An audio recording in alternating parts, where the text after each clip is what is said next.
I'm Jack, And I'm Salvatore. and welcome to the Regional Ambassador podcast. This special episode, Jack and I are interviewing Szilvia from Yad Vashem in Hungary after our ambassador study visit to Budapest this year. Yeah, thanks again for joining us. To get us started, could you go into your kind of journey in Holocaust education, how you came to where you are now? Yes, thank you and welcome. Actually, I graduated as a secondary school teacher, and I started out first as teaching in a secondary school in Budapest, Hungary. And the main focus of my studies and my teaching was history.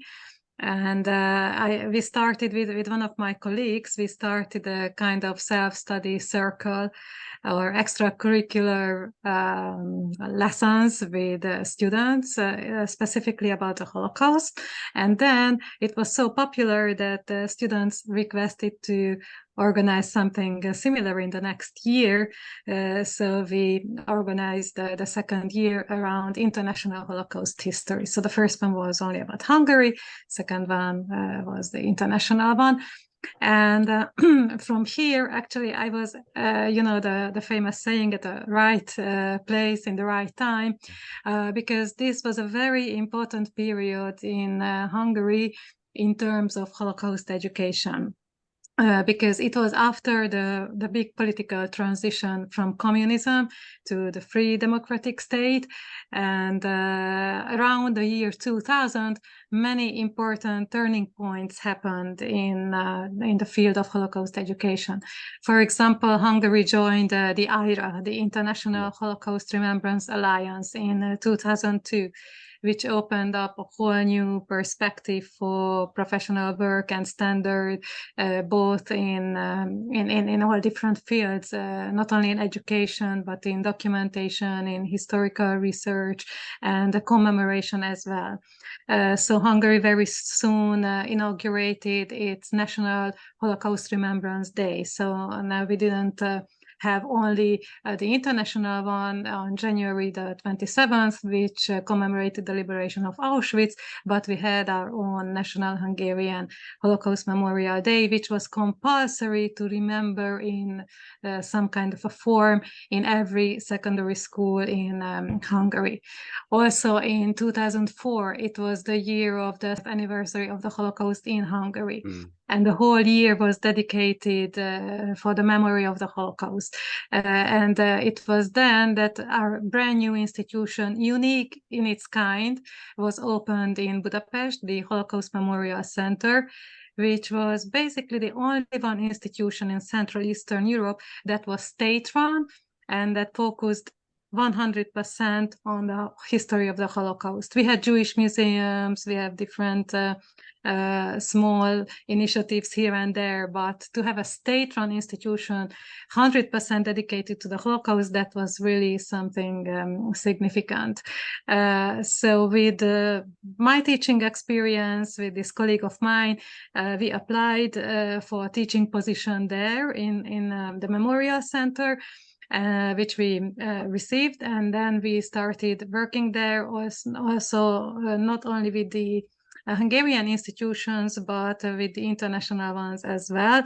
So that's how I came into acquaintance with the IRA, with Yad Vashem. And actually with Yad Vashem, there is a bilateral agreement between the Hungarian state and the state of Israel, that every year there is a Hungarian teacher training seminar taking place, and we can take 25 or 20 teachers from Hungary to Yad Vashem, and we also started an accredited online course, which was also unique in Hungary. We've never had anything like this, that teachers received lots of credits for this course, and it was very, very popular. So altogether now we just celebrated the 27th anniversary of cooperation with Yad Vashem. So slowly but surely we had a very nice network of the professionals professionals in the field. And finally, I ended up working directly for Yad Vashem, for the education department, as their representative in Hungary. So that's the story in a nutshell. Brilliant. Thank you very much. So obviously on the trip, we learned a lot about pre-war Jewish life, but what is the Jewish community of Hungary like now? Is there a close sense of community, or is it spread across the country? Yes, actually, Hungary, and especially Budapest, still has a very significant Jewish community. And it is said that between Paris and Moscow, this is the biggest community in Europe.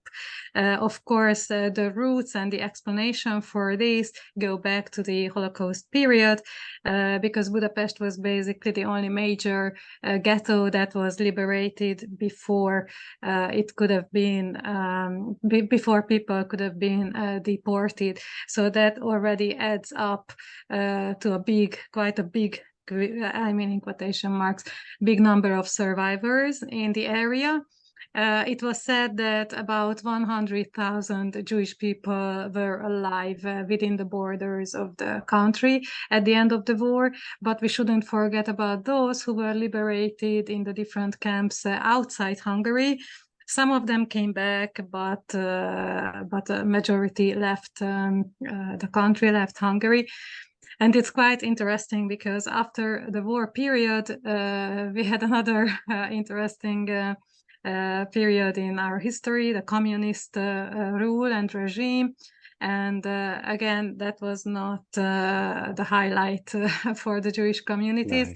So actually, it was after the big transition in 89, 90, in the year around 90, when Jewish tradition finally began to revive again in the country. But then it happened so fast and at such a great speed, with still a relatively big number of Jewish people alive and being active in the country, that we've experienced kind of a renaissance of Jewish culture, Jewish religion, Jewish education, Jewish art. So as I told you, it's unique in Europe, and I wouldn't say it's homogeneous in everywhere in the country, because Jewish life is mainly focused in the capital, in Budapest. 90% of these people live in the capital. Altogether, it's estimated that it's about 5% of the people living in Budapest, but altogether it's only 2% of the people for the whole country. But these numbers, of course, we don't have exact numbers. These are just estimations. It's very hard to tell, to say, because of the intermarriages, because of the question of who is considered to be a Jew. But still, the estimated number is between 100 and 120,000, which is very interesting, because now we come back to the same number as we had at the end of the war. Of course, during the revolution of 56, again, an estimated number of 20,000 people left the country, Jewish people. So it's hard to say, but what is sure that we have different Jewish communities, not only the Neolog, the Orthodox, also the status quo. So we have different communities thriving within the Jewish community. But the problem is, as I told you, it's centered only around the capital, and young people leave the countryside. The synagogues, even if they are restored, in many cases they are used for different purposes. So we have a rich historical inheritance. But if you want to see living Jewish life, you have to come to the city. Absolutely. Thank you very much. And would you say that population is declining? Are they leaving Hungary to go to maybe Israel or a different country, or is the population of Jewish people growing? It's very hard to say, as I told you, because we don't have the exact data. But the problem is that the Jewish community needs more and more of the young people. So maybe it seems that the number is declining because of the old generation, the people we are losing. But But on the other hand, you can say the number is the same. It equals to the number of the end of the war. So it's very hard to say. Also, the definition is very vague, whether you take halakha and the Jewish law, who is considered to be a Jew, or you accept intermarriages, and whether being Jewish is more like a cultural or a religious issue. It's hard to say. Okay, thank you. So we touched on this a bit earlier, but are all Hungarian students taught about the history of Jewish Hungarians at school at any point? And also as well as stories about those who rescued Jews during the Holocaust, like Karl Lutz? Yes, it's also interesting because the Holocaust, of course, the Second World War, Hungary in the Second World War and the Holocaust is part of our national curriculum. But as far as I know, the national curriculum is a bit different from the one that you use in Britain. For example, here, students cannot choose, not in the primary, not in the secondary education, if they want to focus on a certain period in history. No, there is no choice whatsoever. They have to learn, they have to go through everything from the ancient times to modern days and to contemporary history. So you can imagine that it's a huge material. So what they have on the Holocaust is basically around one lesson. In the primary school, they are in grade 7. In the secondary school, it's in grade 4, but it's not much. So what the teachers do with this one lesson, or if they want to expand the time dedicated to the Holocaust, 100% depends on the teachers. That's why, from our point of view, teacher training is the most important thing that we can do. This is the gate to the students, because if we manage to influence the teachers and manage to inspire them, then it's sure that they are going to take every opportunity they can. And if there is a will, there is a way. So they will find a way. But basically, it's one lesson. And even that is centered more around the devastation of the Hungarian Jewry, and very little on rescue activities. So it's usual that big names like Rolf Wallenberg, Karl Lutz that you asked me about, or the other, not only the diplomats, but also people from the clergy or people from everyday life, even the biggest names. Of course, everybody knows Schindler and everybody knows the names from the big Hollywood movies, I mean, for the students, but local people, and especially local Hungarians, are not well known to the students. So we try to take every opportunity to bring these stories to the young. Absolutely. Thank you. So in 1998, the government of Viktor Orban, so very early on, offered to compensate survivors by paying around $150 for each member of their particular immediate families if they could prove that they were in fact victims of the Holocaust. Many have criticized this as an act of easing the nation's conscience, which we've talked about a lot on the trip. But what did Jewish Hungarians think of this act?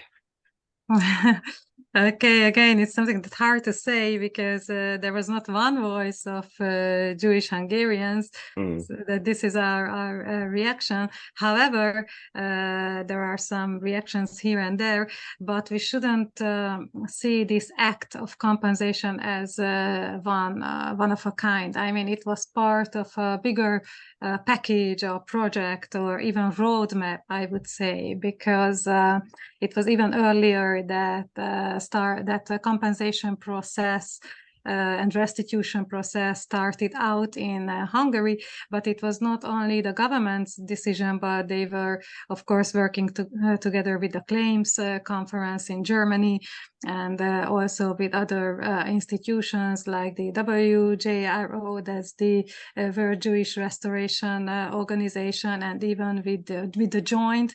And the negotiations actually are still going on, because compensation or restitution is not only about paying a stipendium or pensions, special pensions to survivors, but it's a whole bigger picture of for example, the immovable properties, private properties, heirless properties, the looted art.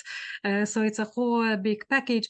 And it's true that in 1997, 1998, the government decided to give this amount to the survivors or the direct relatives of those who perished in the Holocaust, but it was just a so-called pension supplement on top of what the claims conference already was paying for the Hungarian survivors, but the Hungarian government, of course, pays money to the claims conference. So it's a whole big project which has many layers. And about the reactions, to tell you the truth, I know only about one survivor personally who has ever mentioned this sum being paid to him. He says it's ridiculous. How can you compensate a life which was totally broken or lost or brought to zero with any amount, actually? But still, this person didn't refuse. So even the least amount can be of some help for the elderly who are without help, without any financial means. Of course, they accept it, but you have to view this amount as a part of a much bigger project that is still going on. Actually, negotiations are still it's still an open question. Of course, thank you very much. And can you just talk about how important Yad Vashem's Righteous Among Nations is in remembering those who saved Jewish lives, like Jane Haining and Angela Rota in Budapest, whose memorial plaques we visited on the trip? Yes, in one word, it's very important. But why is it very important? Because if you look at the numbers, the rescuers, like in Hungary, it's over 800 people. If you compare it, of course, you cannot compare these numbers, but still, the number of victims is 600,000. But these numbers don't tell you anything on their own.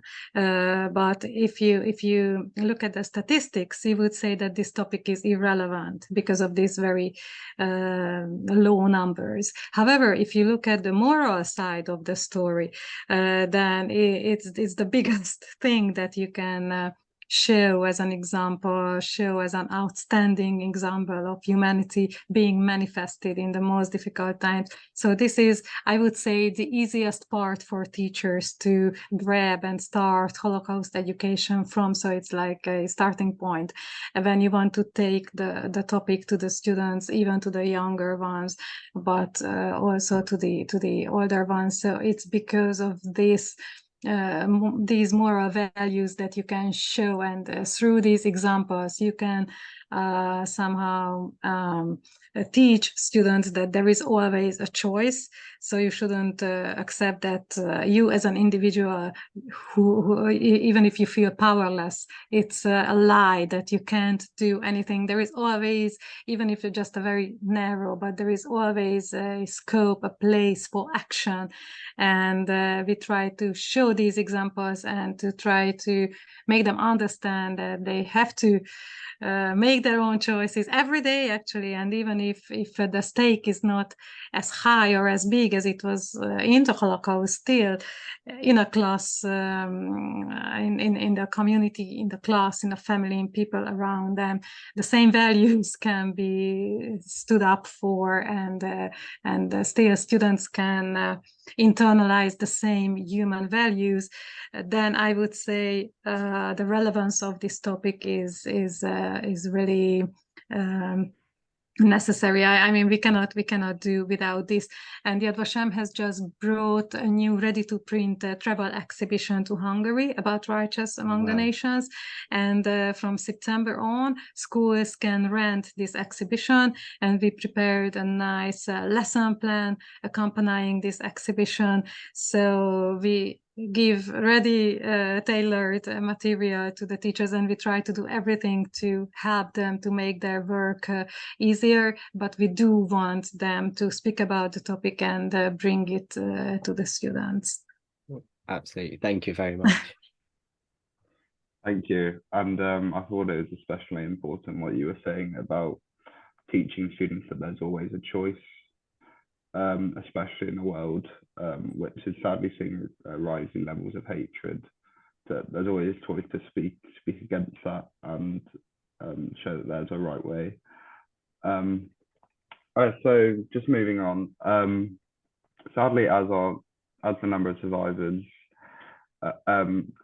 alive kind of dwindles, other forms of education become vital in ensuring the memory of the Holocaust is kept alive. How do you think Holocaust education is currently doing in adapting to that obviously huge challenge?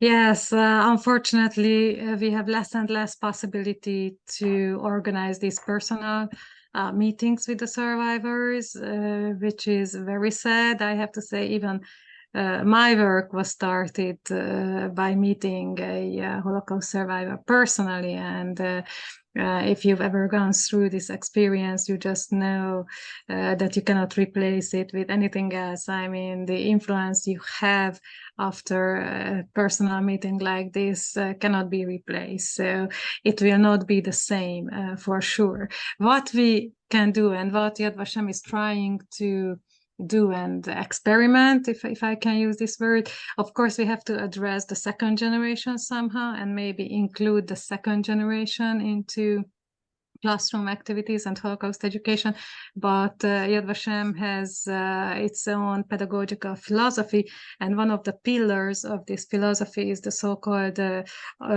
biography approach. So approaching Holocaust education through the biography method, which means that we follow through certain survivors or survivor family story from before the war. We never start with Auschwitz. We never start with deportations or the different camps, but we have to concentrate on pre-war Jewish life to examine the relations with the local population, and we have to go through the whole process of deprivation of rights, deprivation of property, deprivation of liberty, deprivation of life in many cases, and also liberation and integration after the war, up to the point, if the survivor is still alive, that we can show the students. It's very, very important. And also we always try to put emphasis on the moral dilemmas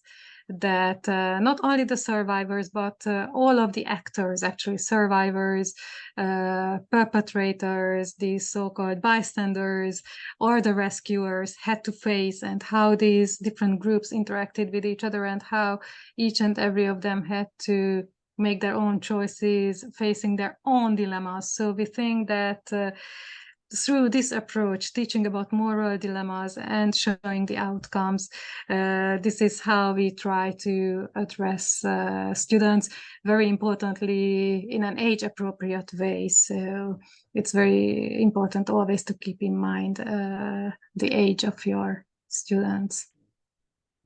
Thank you. And just finally, as you would have met and spent time with on our trip, what advice do you have for our Holocaust Educational Trust ambassadors in keeping the memory alive? Well, my first advice would be keep up the wonderful work that you're doing, because I know that those of you who become members of a group like this have already done a lot based on which work you could get into the group. So, and I also read your background information, what you studied, what you did before. So well done, keep up the good work. And also very importantly that we spoke about in connection with the rescuers, that never underestimate the things that you can do at a given moment, the given period that you are living in. So even if it seems very little in front of your eyes, what you can do, what you can say, never restrain from doing it just because you belittle the possibilities. So take each and every opportunity and stand up for your values, even if it's not a big public audience, even if it's just a small circle of your friends or students, but you have to keep being active. And also from my experience, it's very useful to get to know the other side of the agreements, of the arguments, whenever there is a question in argument, it's very useful, even if you don't agree with certain approach, certain opinions, it's very, very useful to study them and to know their reasoning, know their arguments very well, even going into the details. Otherwise, you just can't, can't represent your own way of thinking without being able to reason in a proper way. Thank you. And to end, I would just like to say thank you for joining myself and Jack today, Szilvia. And on behalf of everyone at the Holocaust Educational Trust, a massive thank you for your guidance and information on our ambassador study visit to Budapest. So thank you very much. But the pleasure was mine, because I always enjoy your very well prepared and highly interested group, which is also very, very motivating for me too. So you are mostly welcome. Thank you. Thank you.